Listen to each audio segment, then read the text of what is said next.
right. First of all, thank you all very much. That was absolutely fantastic and fascinating. And I felt my Adam to wake up. And it's really, it was very coherent. And I think my question, I think it's to all of you really. It's that, if I understood correctly, that Rabbi Sachs sees Adam 1 as Adam 2 as one person, whereas Rabbi Soloveitchik says, no, in the modern world, modern secular people are Adam 1, and religious people have 1 and 2. And I think if I've understood that right, then I think that what's going on, if when I read Rabbi Sachs, and I thought what you said about him reacting was amazing. I think that he always has these dichotomies, and we spoke about it yesterday with the science, right? And the two halves of the brain. But for him, it's always inside a person. And you can either have that tension as something positive and creative, or you can have it as something negative and that makes you lonely. And I think that their different generations makes a real difference here. Footnote number 4 in Halachic Man is got the shadow of the Holocaust and fascism and communism written all over it.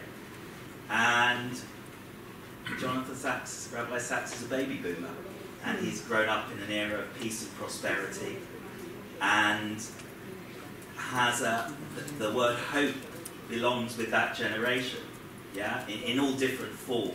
But you know, I'm not saying he's like, all we are saying is give peace a chance, but it's not for nothing that those things are part of the same generation.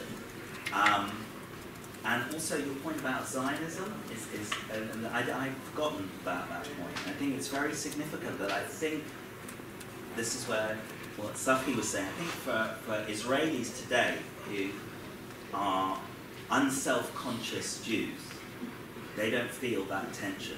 That's just, what am I doing now? Am I reading a book about physics, or am I praying in shul? So I'd like to comment on this, because it's sort of the ideas that You didn't mention my name, but I assume it's addressed to you. It's addressed to you, yes.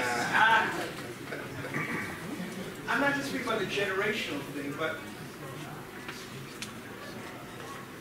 So, the picture that you portray, that really Adam the first and Adam the second are two people. So Adam the second is the member of the religious covenantal community, and Adam the first is a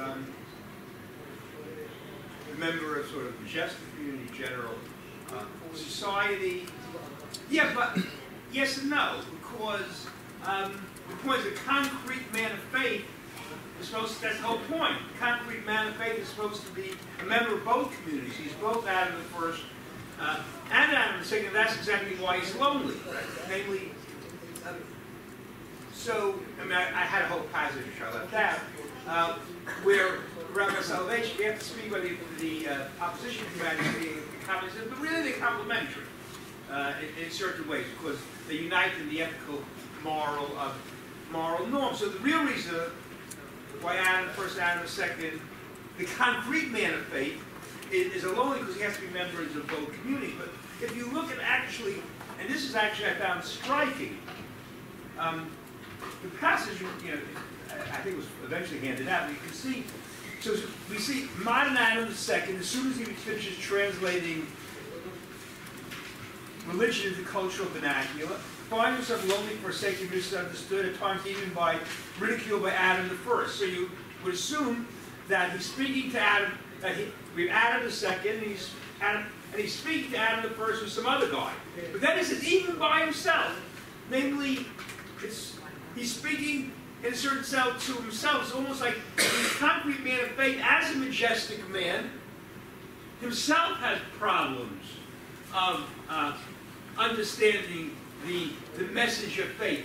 So almost the danger is that Dafka, the Orthodox Jew, who's an observant Jew, and is a member of the covenantal community, is also a member of the majestic community, so he also has a the danger of translating all of the terms of faith into purely pragmatic terms. So I mean, all right, in for a penny, in for a pound. So let me just finish this point. No. I mean,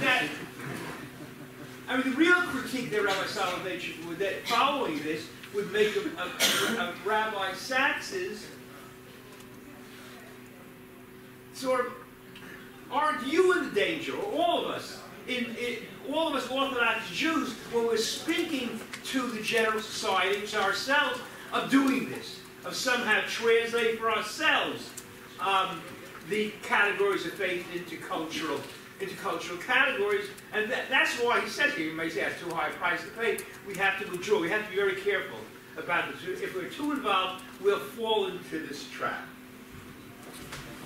All right, thank you very much, and thank you very much to all of our speakers at this session. We will reconvene in about